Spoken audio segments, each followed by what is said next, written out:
santos de Deus falaram inspirados pelo Espírito Santo. Ou seja, a própria palavra de Deus, ela não tem intervenção humana, ela não tem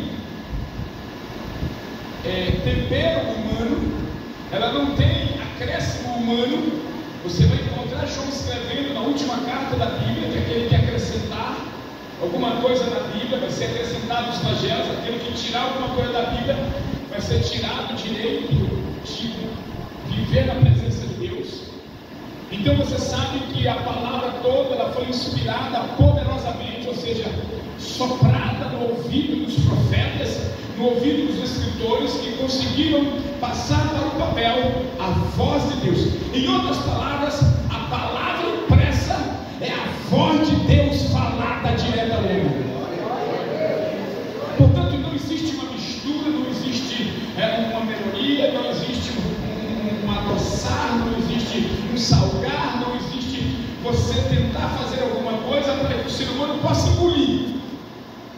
A palavra de Deus é a autoridade de Deus na terra. Quando nós pensamos nessa questão de autoridade, nós vamos para o livro de Mateus, lá no capítulo 28. Jesus vai dizer uma frase que vai, com certeza, fazer com que você entenda o que é que a palavra de Deus quer fazer. A Bíblia diz que Jesus é o Verbo de Deus. Jesus é a palavra encarnada, ou seja, é a palavra, é o Verbo transformado em carne, produzindo carne. Quando ele diz para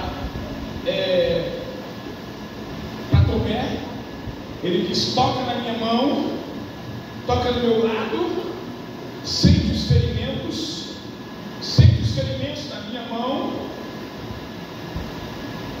Tomé toca, se ajoelha e diz: Senhor meu e Deus meu. O que Jesus estava dizendo? Tomé, eu sou o Verbo, mas eu assumi uma forma física. Eu sou só uma palavra, mas eu me tornei um ser. Eu era apenas letras escritas, mas essas letras escritas se tornaram um homem com carne e sangue, que entregou a vida na cruz, morreu, ressuscitou e vive para todo sempre. Glória a Deus. Então, se Jesus era o Verbo, era a palavra, então preste atenção, porque eu estou dizendo que a maior autoridade na terra, em contato com o ser humano, visivelmente vista, olhada, tocada, palpável, é a palavra. E Jesus é essa palavra, porque aqui em Mateus capítulo 28, ele vai dizer o seguinte, o versículo 18, chegando-se, Mateus 28, versículo 18, e chegando-se Jesus falou-lhe dizendo: toda a autoridade no céu e na terra foram dadas a mim. Se Jesus é a palavra, se Jesus é o Verbo, se Jesus é a palavra não só soprada, mas tornada real, e ele está dizendo que toda a autoridade no céu e na terra foram dadas a ele, e quando ele se coloca como palavra, eu vou confirmar para você lá em Apocalipse 1, vai ver Jesus descendo do céu montado num cavalo branco, e na sua vestimenta, na parte que fica sobre a sua coxa, não é na carne, isso não é uma tatuagem, isso foi escrita na roupa dele, na túnica dele, está escrito Verbo de Deus, e está escrito Senhor dos Senhores. Queridos, então veja bem, Jesus Cristo é o Verbo, é a palavra, e essa palavra ela foi investida de autoridade. Vou simplificar para você. Quando ele era uma palavra somente, quando ele era apenas um verbo, logos, o pensamento, a ideia, que a palavra verbo vem do termo logos, que é um termo grego. Então esse logos, essa palavra é um pensamento, é um sentimento, é uma ideia, é uma fórmula, é Ou seja, na cabeça de Deus, Jesus era o pensamento, era o propósito, era o projeto, era uma ideia que ainda não estava tornado carne, estava na mente de Deus. Na mente de Deus, Jesus ia nascer. Na mente de Deus, Jesus era o Cordeiro que vai tirar o pecado do mundo. Mas na mente de Deus era apenas o pensamento, o logos, o raciocínio, a ideia. Mas agora, naquela manjedoura, em contato com o DNA humano, uma célula feminina de Maria, junto com o poder de Deus, quando foi aquela incubação do Espírito Santo no ventre materno de uma jovem, produziu um corpo. E aí João vai dizer o seguinte: o verbo se fez carne. Aleluia. Olha, aquele verbo, aquela palavra agora foi colocado dentro do ventre, não por ser humano, não pelo relacionamento terreno, mas pela infusão do Espírito Santo que entrou na alma, no espírito, no coração e produziu de um verbo, de uma palavra. Agora foi gerado um coração, foi gerado veias, foi gerado ossos, foi gerado a pele, foi gerado todo o corpo e nasce um menino naquela manjedoura. E aquele menino, Isaías vai dizer: um menino nos nasceu, um filho se nos deu, a autoridade está sobre ele e o seu nome será maravilhoso, conselheiro, Deus forte e Pai eterno. Como foi que a autoridade foi dada a Jesus? Quando ele ressuscitou. Quando foi que toda a autoridade foi dada a Jesus? Lá no princípio, na mente de Deus, quando ele nasce naquela manjedoura, quando ele ressuscita naquele túmulo, em que momento a autoridade foi dada a Jesus?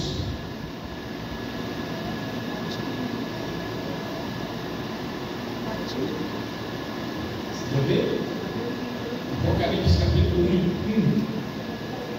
Você vai ver que momento foi dado essa autoridade a ele. Está em cima?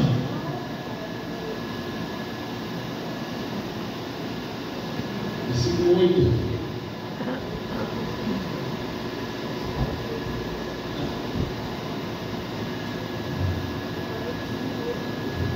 Está vendo esse momento?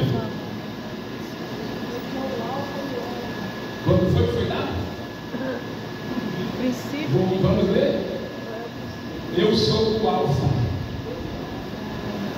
Primeira letra. Lembra do verbo? Lembra do Logos? Lembra do plano? Eu sou o Alfa. Eu sou o Ômega, a última letra. Isso ainda continua sendo o verbo. Eu sou o princípio. Ou seja, princípio está falando de tempo, está falando de começo, de tempo, está falando da história, está falando de início. Eu sou o princípio, eu sou o fim, ou seja, eu sou antes quando não tinha nada, eu sou depois quando não vai existir mais nada, eu sou aquele que é, eu sou aquele que era, eu sou aquele que há de vir, o Todo-Poderoso não foi entregue em nenhum momento, Ele é o Todo-Poderoso desde a hora que Ele é Deus. Não houve um dia que foi inaugurado o poder em Cristo. Ele é, Ele era, Ele já era Todo-Poderoso. Lá no início Ele já era o Todo-Poderoso.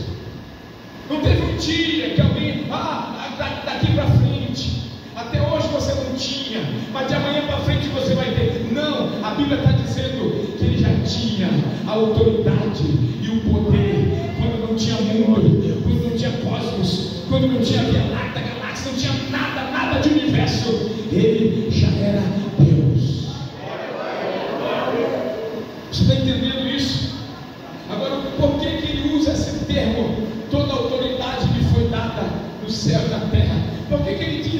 dia em que a autoridade foi transmitida a ele, aí sim vai ter um momento em que a autoridade vai ser fisicamente transmitida. Em que momento?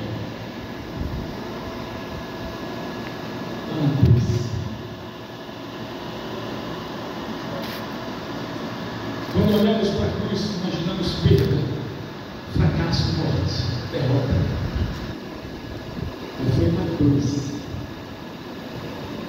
que ele recebe, como homem, fisicamente, a autoridade. Você vai pensar, não, mas ele já tinha autoridade quando expulsava o demônio, quando eles estavam mortos. Mas a autoridade do domínio, como o cordeiro, como o leão. João é revelado no capítulo 5 do Apocalipse, que alguém diz que é digno de abrir o livro e desatar os selos. João chora, não encontra ninguém. Glória a Deus. De repente alguém diz: ei, tem um leão da tribo de Judá. Glória a Deus. Ele venceu. Ele venceu e ele tem a primazia, ele tem a autoridade, ele está permitido, ele pode, ele ganhou o direito de abrir o livro e desatar o selo. E quando João olha, não vê um leão, vê um cordeiro ferido, sangrando, um cordeiro que foi morto, um cordeiro que ressuscitou, um cordeiro que vive, ou seja, foi a cruz.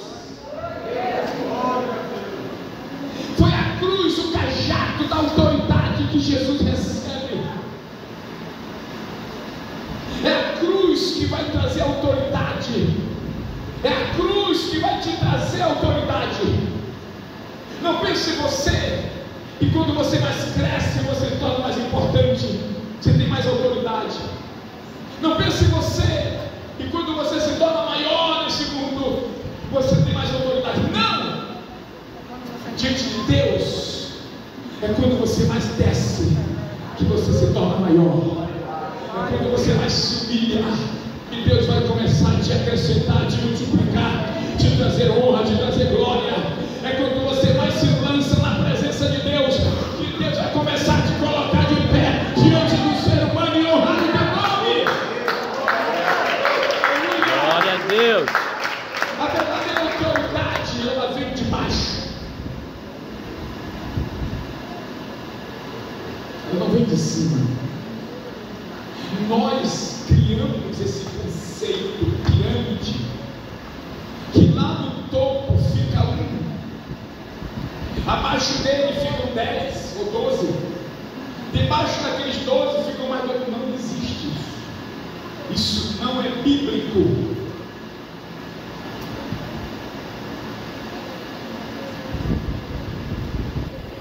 O poder de Deus não se manifesta de forma piramidal, ou seja, tipo um triângulo, com a parte mais larga embaixo, a parte mais fina para cima, e aí Deus está lá no topo, como eles tentam provar esse certo tipo de conceito com respeito a Deus.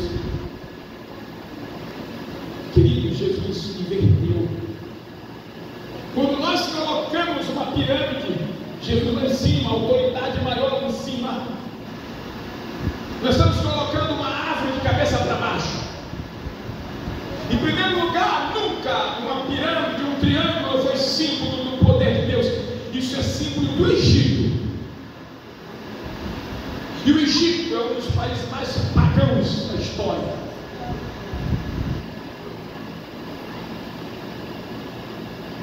Quando nós olhamos para a palavra de Deus, a autoridade de Deus não vem de cima para baixo, ela vem de baixo para cima. Sabe o que Jesus disse? Ele diz que nós somos os ramos, estamos lá em cima, e Ele é o caule, Ele é a raiz.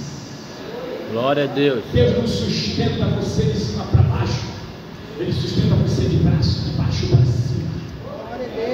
Pedro vai pregar no dia de Pentecostes, ele vai dizer assim: ei, a pedra que vocês rejeitaram é a pedra do alicerce, é a pedra da esquina, é o pedra que está lá embaixo e que está sustentando. E Pedro vai dizer lá na frente, Paulo vai dizer lá na frente, que nós precisamos construir em cima desse alicerce. A igreja não está de cabeça para baixo, sentada por cima, ela está sentada por baixo. A palavra, o poder, o verbo, o próprio Deus está de baixo, carregando a sua igreja nas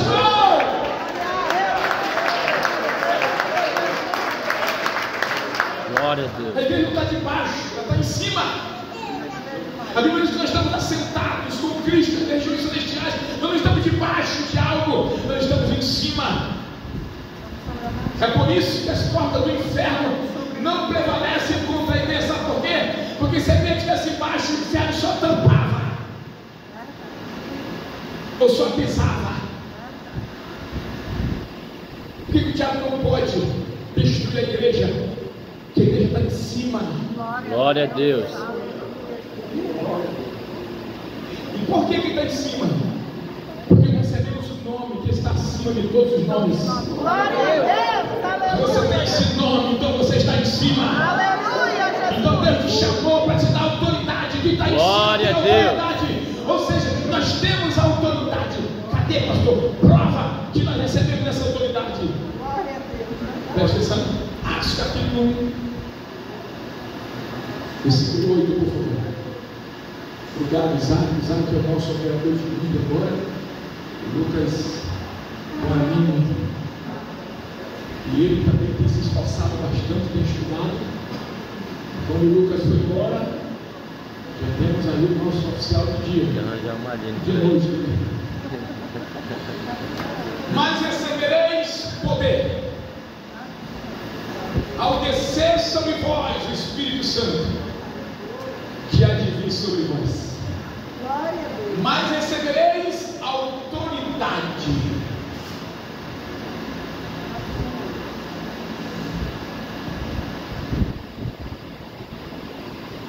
Aquela autoridade de Jesus, aquele Espírito que o gerou no ventre,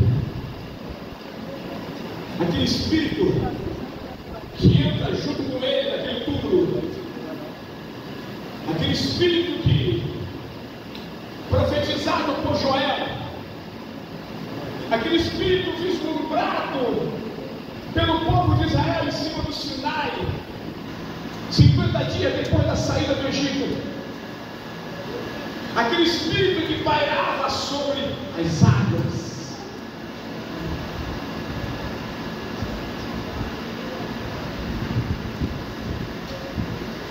Alguém disse esses dias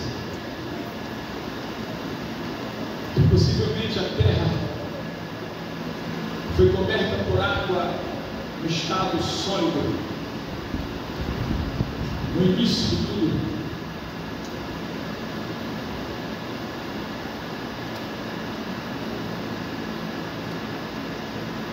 E nós vamos encontrar um trecho em Gênesis que Deus vai dizer assim: faça divisão, separação entre água e águas.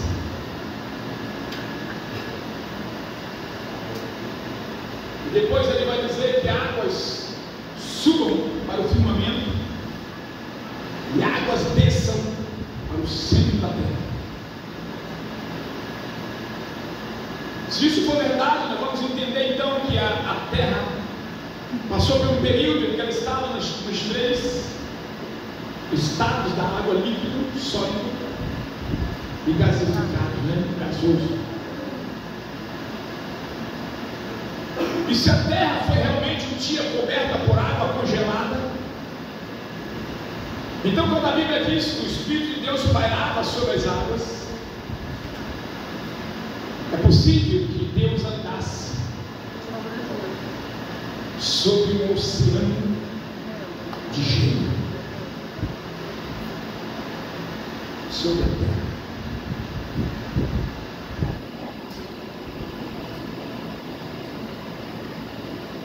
E se isso é verdade,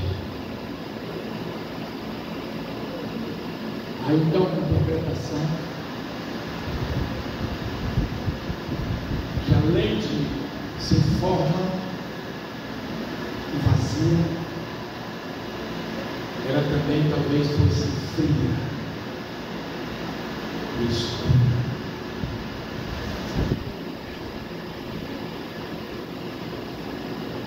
Vocês não sabem que com a ausência do sol a terra congelaria? Vocês sabem que Deus, na sua sabedoria, criou a terra, colocou a terra no lugar exato. Se a terra anda alguns quilômetros na direção do sol, ela queima. Se a terra se afasta alguns quilômetros, para longe do sol, ela congela. Todos os oceanos congelam. Toda a terra esfria e cria uma camada densa de neve.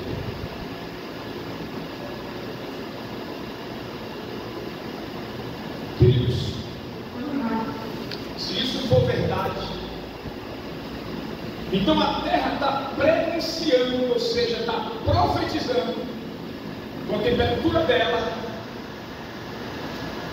que havia necessidade de um aquecimento.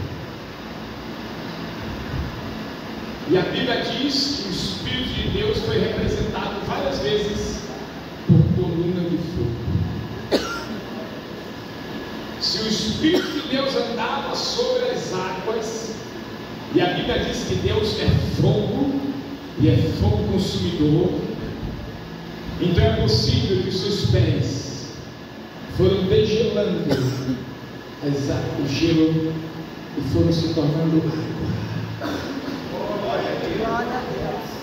E quando ele cria o sol no quarto dia, para manter a temperatura certa no advento, Deus cria a terra, mas não tinha sol. Então não foi pela ciência que Deus colocou a terra na posição certa, foi muito mais complicado. Deus colocou o sol na distância certa. Glória a Deus. Para manter o degelo, para manter o calor e para produzir vida. Mais perto do sol ninguém sobrevive, mas longe do sol ninguém sobrevive. Ele colocou o sol na distância. A Bíblia diz que ele mediu a palmos na sua grandeza, na sua soberania, na sua autoridade. Ele mediu a palmo, ele mediu a distância, nem 1 quilômetro a mais, nem 1 quilômetro a menos. Criou o sol e disse para o sol: tu vais ficar aqui e tu vais trazer vida para a terra, e a terra vai precisar de você na distância certa. Glória a Deus. A minha mãe me disse hoje que o sol está mais quente. Eu falei: não, mãe, o sol sempre foi do mesmo jeito. Então o que houve, meu filho? Então foi a terra que se aproximou do sol, ou o sol se aproximou da terra? Se nenhum dos dois. Porque se aproximasse a gente morreria. Então por que está mais quente? Eu falei: porque nós estamos destruindo a terra. Porque nós somos os causadores. Estamos fazendo muita laje, muito asfalto. Estamos eliminando toda a vegetação. Estamos tirando todos os recursos, secando os rios, cavando poços, tirando a água lá de dentro da terra. Estamos cavando em todos os lugares, desnudando parte da terra que não deveriam ser desnudadas. Tem parte do solo da terra que não pode ser desnudada, porque entra em contato direto com a ultravioleta do sol, com raios, e cria uma situação em cadeia que envia diretamente para a camada de ozônio, e passa então, criam-se furos e passam os raios. Eu acredito que daqui a uns tempos teremos chuvas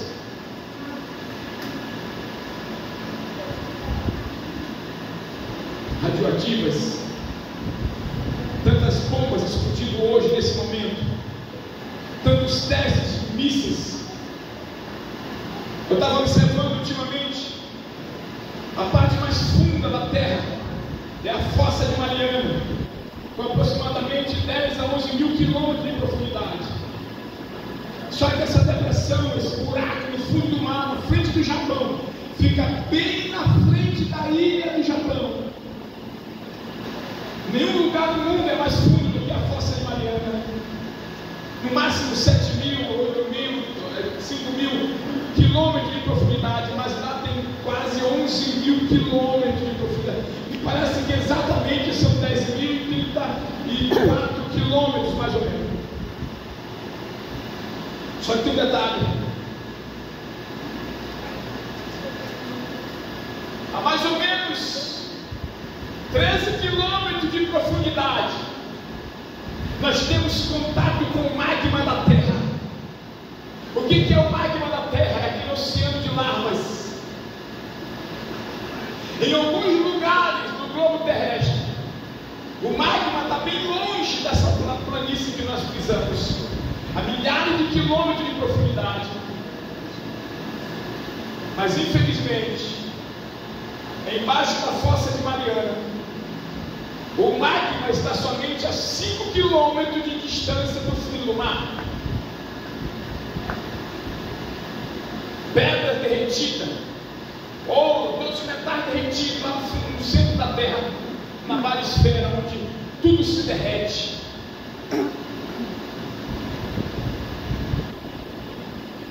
Calor terrível.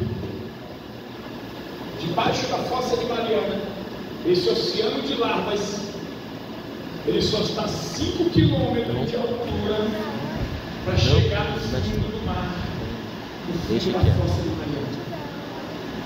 Só que está acontecendo algo esses dias, a ciência conseguiu descobrir que o fundo do mar está rachando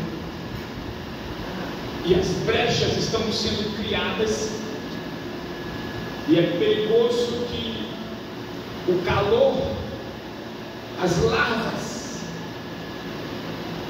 o oceano de pedra derretida pegando fogo, aquelas que saem dos vulcões. Em alguns lugares, essa lava, ela sai, ela está tão perto da terra, da nossa planície, da nossa superfície, que sai dos vulcões, por veios internos da terra. Mas preste atenção, que aquele magma que está debaixo do Japão, por isso você vê o Japão passando por tantas calamidades, tantos terremotos. Aqueles terremotos estão trincando o fundo do mar, bem onde é a fossa de Mariana, e as rachaduras estão começando a chegar nas lavas, na fossa, aliás, no magma. Agora deixa eu explicar uma coisa. Quem aqui já experimentou jogar água numa frigideira com óleo fervendo? Já experimentou fazer isso? Bote uma frigideira cheia de óleo em cima do teu fogão, e quando estiver fumaçando, pegue um pouquinho de água gelada da geladeira e derrame dentro da tua frigideira e corre.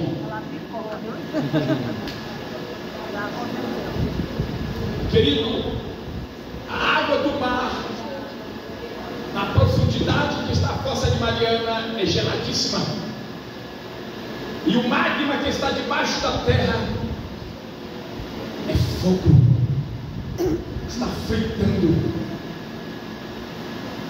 Cientistas estão com tanto medo que estão chorando quando comentam sobre esse assunto. A Bíblia diz, note bem, preste atenção nisso, que uma pedra vai voar dos céus e vai cair no mar, e vai abrir uma fenda no abismo, e o mar se tornará em sangue, e toda a vida no mar vai morrer.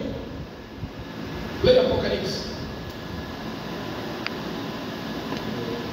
Sabe o que a ciência descobriu? Na hora que o magma entrar em contato com a água, vai explodir e vai arrebentar a faixa magra de terra, de pedra que ainda tem lá no fundo, e vai criar um buraco tão grande debaixo do Japão, que vai jogar aquela ilha.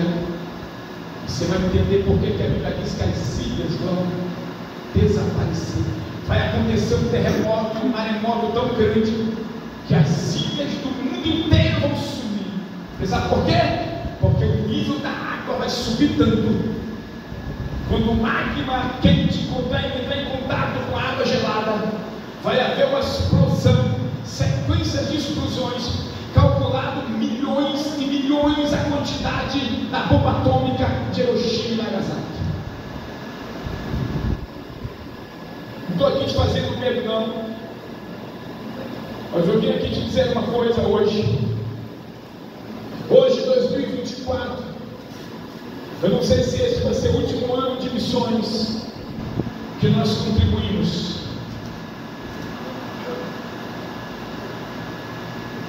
Eu não sei se o casal que está ensinar. Eu não sei se esses são os últimos missionários que nós vamos enviar. Mas eu vou te dizer uma coisa hoje. A autoridade que Jesus disse não foi autoridade para explodir nada. Foi autoridade para ganharmos as nações para Deus. Glória a Deus. A autoridade que ele disse: recebereis poder ao descer sobre vós o Espírito Santo, e vocês vão sair explodindo ônibus, avião, casa, isso? E sereis com esse poder, vocês serão o quê? Minhas testemunhas em Jerusalém, Judeia, Samaria e no fim da terra. Ou seja, há uma autoridade maior do que a explosão do magma no fundo da fossa de Mariana. Há uma explosão do Espírito Santo que transformou verbo em carne e que habitou entre nós e que vai transformar homens comuns em ganhadores de almas para o reino de Deus. Glória a Deus. Aleluia. Glória a Deus. Que autoridade é essa? É aquela autoridade que nós recebemos na hora que nós fomos batizados com o Espírito Santo. Na hora que nós recebemos o nome do nosso Deus na nossa vida. Naquele momento, o verbo, palavra, vira carne. Mas quando nós recebemos o Espírito Santo, a carne vira palavra.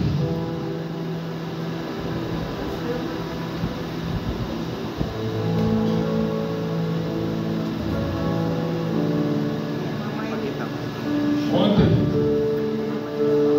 meu tio estava celebrando um casamento de uma enteada dele. Hoje,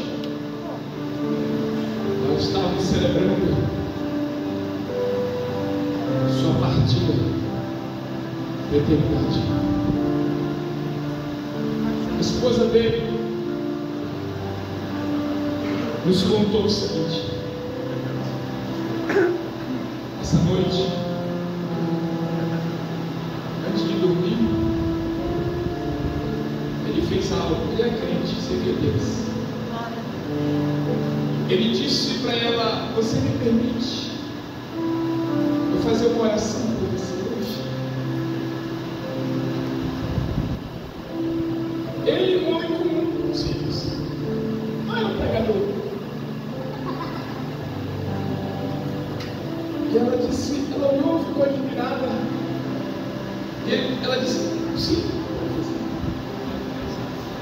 Ele se ajoelhou lá na cama e disse: Senhor Jesus, obrigado pela esposa que o Senhor me deu para cuidar de mim. Ela tem sido minha enfermeira, minha amiga. Ela tem ficado acordada à noite quando eu estou doente, cuidando de mim.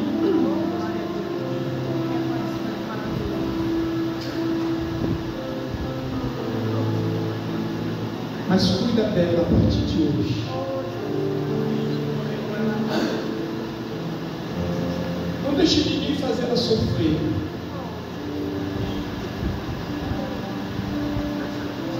Estou colocando ela na tua responsabilidade. Ajuda ela, dê força, dê saúde, para que ela possa continuar. E ela ficou ouvindo aquela oração. E ela começou a ficar preocupada. O que está dizendo com isso? Ele disse: só me prepara para te encontrar. Agradeceu pelos filhos, pediu que ela cuidasse deles, pediu que ela continuasse servindo a Deus, não desviasse da presença de Deus, e deitou.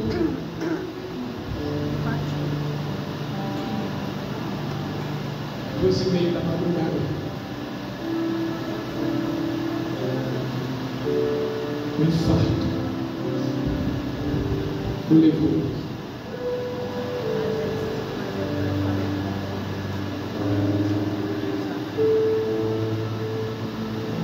O que você está fazendo na sua vida? Como é que você está agindo com a vida que Deus te deu? O que você quer fazer para Deus esse ano de 2024? O que você prometeu para Ele? Cuidar da família? Trabalhar, ganhar dinheiro? Fazer faculdade, ser importante, melhorar mais? Faça isso, faça. Isso é bom. Mas quantos aqui têm a consciência que estão vivos porque é um poder Glória a Deus. debaixo de você, Aleluia. te conduzindo, carregando você? Quantos têm a consciência que já receberam o poder de Deus? Então escute, por favor, porque Deus está esperando. Tem pressa. Não dá mais tempo. A natureza, o ecossistema, o planeta está gemendo, apressado e gritando: cuida, te apressa, porque tem almas para serem salvas. Porque alguém vai dormir essa noite e não vai acordar amanhã.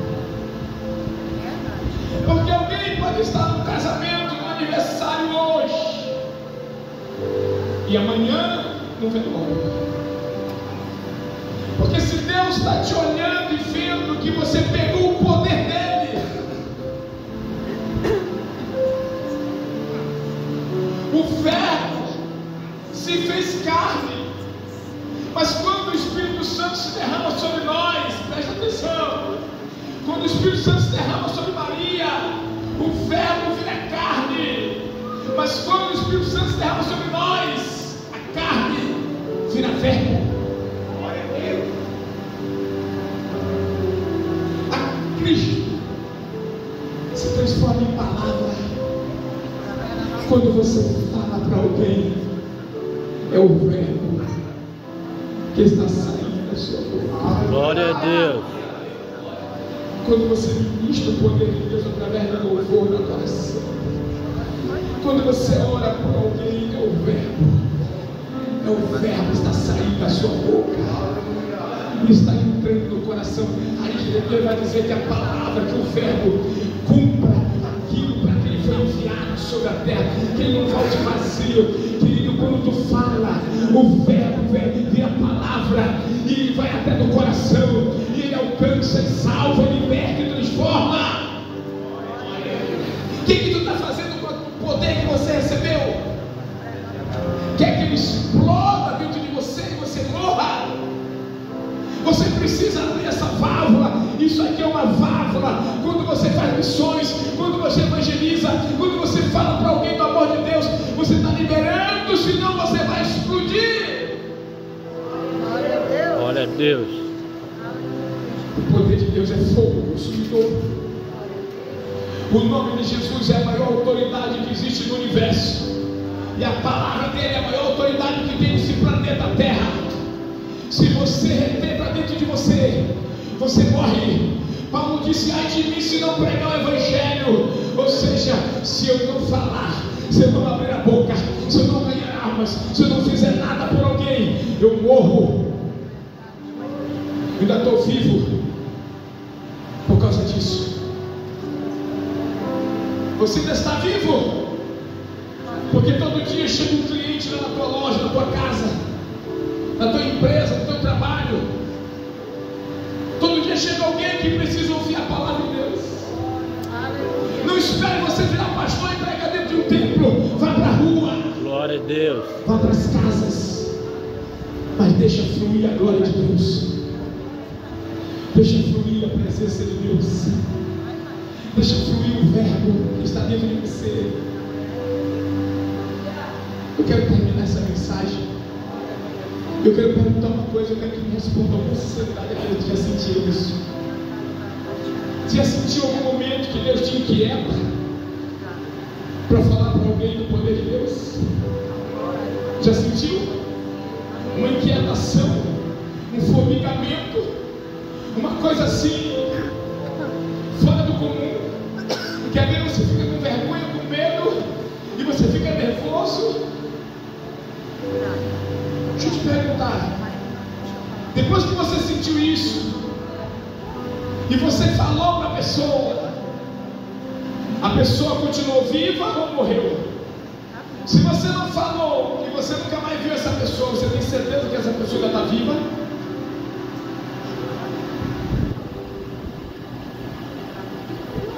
Tem pessoas nessa terra que só vão ser alcançadas por Deus por causa de você. Tem pessoas nessa terra que só vão ser alcançadas por Deus através de mim.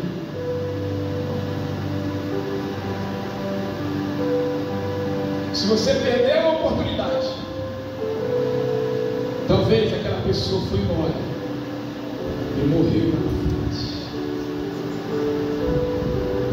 Agora coloque a mão sobre a tua cabeça.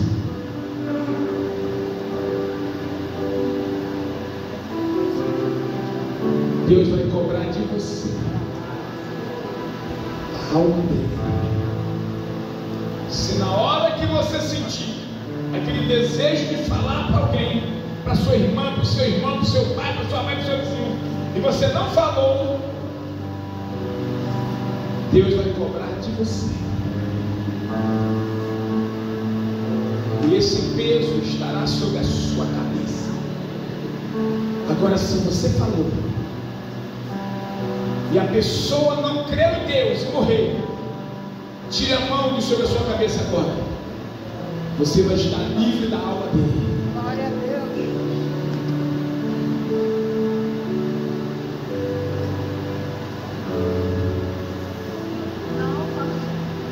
Deus tem colocado essa responsabilidade sobre mim e você 24 horas. A partir de hoje, quando você sair daqui, você sai dizendo assim: Deus, eu não recebi o teu poder em vão à toa. Eu recebi para fazer a tua obra. Eu recebi para ver o verbo se tornar carne, e a carne se tornar verbo, e a alma serem salvas pelo poder de Deus.